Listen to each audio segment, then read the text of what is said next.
Semaine 6, jour 3. Bonjour et bienvenue à notre série d'études méditatives Dieu au quotidien sur la lettre de Paul aux Romains.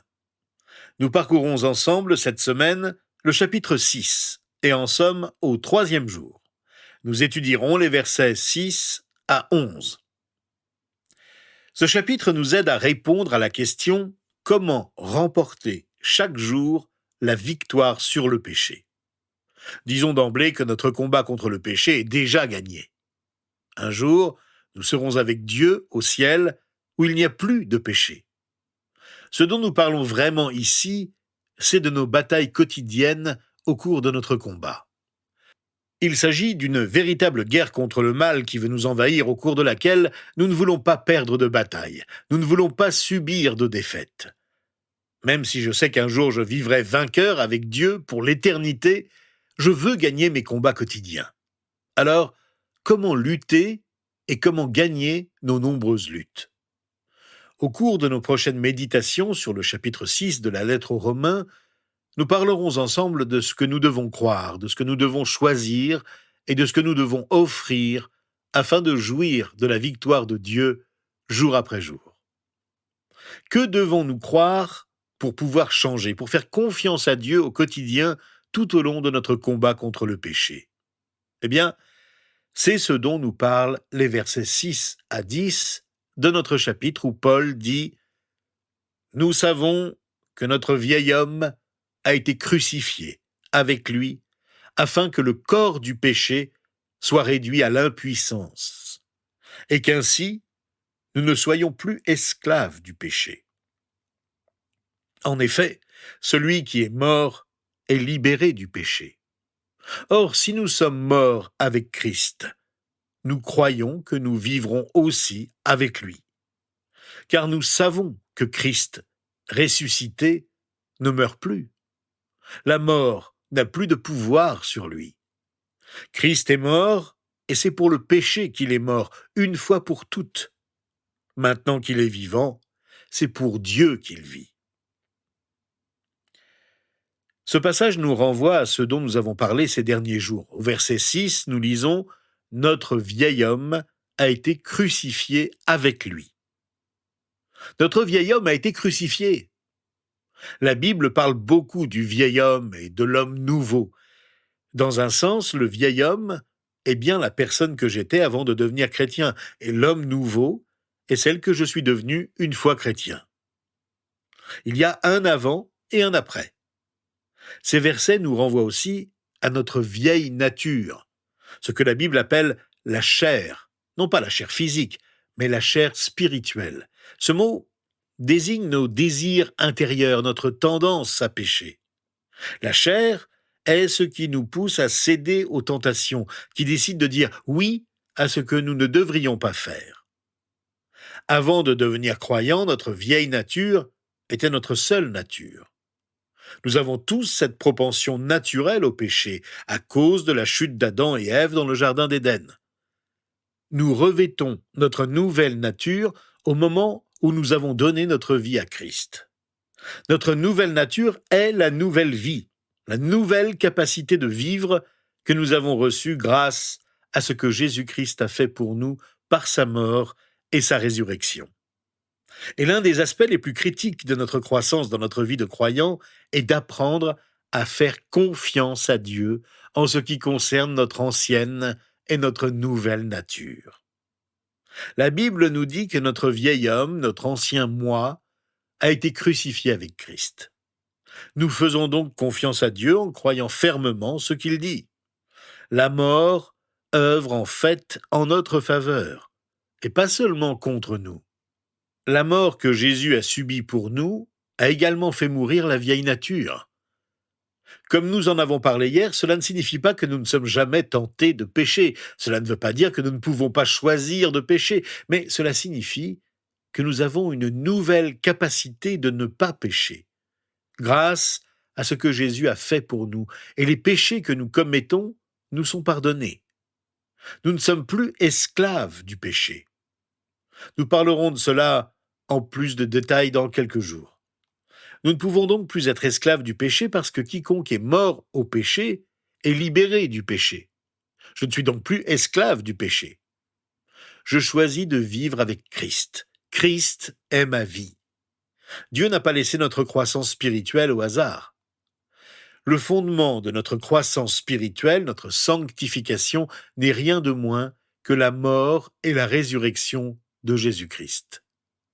Cela signifie deux choses. Premièrement, grâce à la puissance de la crucifixion de Jésus, nous n'avons plus besoin d'être contrôlés par notre vieil homme pécheur. Jésus est-il vraiment mort? Oui. Dieu nous a donné le pouvoir de renoncer au péché. Deuxièmement, grâce à la puissance de la résurrection de Jésus, nous pouvons mener une vie nouvelle. Jésus est-il vraiment ressuscité? Oui, absolument. Mais dois-je croire pour changer? Oui, je dois croire en la mort et la résurrection de Jésus-Christ. Non seulement cela s'est produit il y a plus de 2000 ans, mais aussi cela a toujours un sens profond pour notre vie quotidienne aujourd'hui. Paul nous dit ceci au verset 11 de notre chapitre. De la même manière, vous aussi, considérez-vous comme morts pour le péché et comme vivants pour Dieu en Jésus-Christ, notre Seigneur. C'est moi qui décide délibérément de me considérer comme mort au péché, mais vivant pour Dieu. Nous ne faisons pas seulement qu'apprécier la mort et la résurrection du Christ, nous nous approprions la mort et la résurrection du Christ. Notre vie est liée à la sienne. Nous ne vivons plus comme avant parce que notre vie appartient à Dieu. Nous nous considérons donc d'une manière nouvelle. Comment pouvons-nous pratiquement nous considérer comme morts pour le péché et vivants pour Dieu? Eh bien, imaginez que vous êtes un comptable avec devant vous la feuille d'un grand livre avec deux colonnes distinctes. L'une avec pour titre « Mort pour le péché » et l'autre « Vivant pour le péché ». Dans quelle colonne vous situeriez-vous? En fait, certains hésiteraient et se situeraient plutôt sur la ligne qui sépare les deux colonnes. Ils ne se considèrent pas totalement morts pour le péché parce qu'ils ne sont pas encore libérés du péché. Ils sont toujours indécis en avouant honnêtement « Je ne peux pas me considérer comme mort au péché parce qu'il y a encore des choses que je voudrais faire dans cette colonne vivant pour le péché, des choses auxquelles je m'accroche égoïstement. » Mais si nous sommes véritablement croyants, nous sommes morts au péché. Il n'a plus de pouvoir sur nous, nous ne sommes plus attirés par le mal, et nous n'éprouvons plus de plaisir à pécher. Nous sommes toujours tentés, c'est certain, mais nous pouvons réagir immédiatement en disant « Je n'ai pas été créé pour pécher. C'est pour une autre raison que je suis vivant sur cette terre. » Vous pouvez compter sur cette vérité. Nous sommes morts pour le péché et nous sommes vivants pour Dieu. Répétons-le, ce n'est pas à cause de ce que nous avons fait que nous sommes vivants pour Dieu, mais c'est grâce à ce que Jésus-Christ a fait pour nous. Bien sûr, je ne veux pas vous donner l'impression que ce processus par lequel Dieu nous rend saints en vivant d'une nouvelle manière est facile. Dieu nous conduit dans la voie de la sainteté progressivement. Il agit dans la vie d'êtres humains très imparfaits. Il est parfaitement saint, nous ne le sommes pas. Nous luttons et nous trébuchons. Et parfois, nous pouvons nous demander si nous faisons vraiment des progrès. D'une certaine manière, la croissance spirituelle consiste à faire 3 pas en avant et 2 pas en arrière. C'est souvent ce que l'on ressent. Et quand on laisse cette impression nous imprégner, c'est souvent le moment où Satan va nous tenter et nous dire « Tu sais bien que tu es en fait plus vivant pour le péché que pour Dieu. C'est comme cela que tu dois vivre. » Dans ces moments où le doute pourrait nous atteindre, ressaisissons-nous rapidement et rappelons-nous que Jésus-Christ est mort pour nous et Jésus-Christ est ressuscité pour nous. Comptons sur cette assurance. Nous sommes morts pour le péché et nous sommes vivants pour Dieu. Voilà comment nous devons nous considérer, sans nous laisser prendre au piège des ruses de Satan qui veut nous faire croire le contraire. La vie nouvelle qui nous a été donnée par Dieu commence dans notre vie présente et se poursuit éternellement. Prenons donc un moment pour parler à Dieu ensemble de ce qu'il a fait dans nos vies. Concentrons-nous sur sa bonté et sa grâce en priant ces versets dont nous venons de parler. Père, nous te remercions parce que ces paroles que nous venons de méditer disent la vérité sur nous-mêmes et sur Jésus.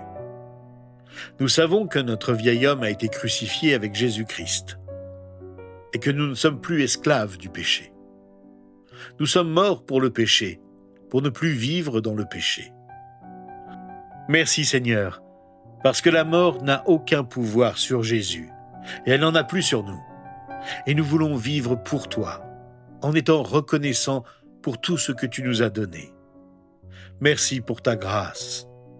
Seigneur, aide-nous à nous considérer comme morts pour le péché et vivants pour toi, surtout quand nous sommes tentés de mal penser et de mal agir. C'est au nom de Jésus que nous te prions. Amen.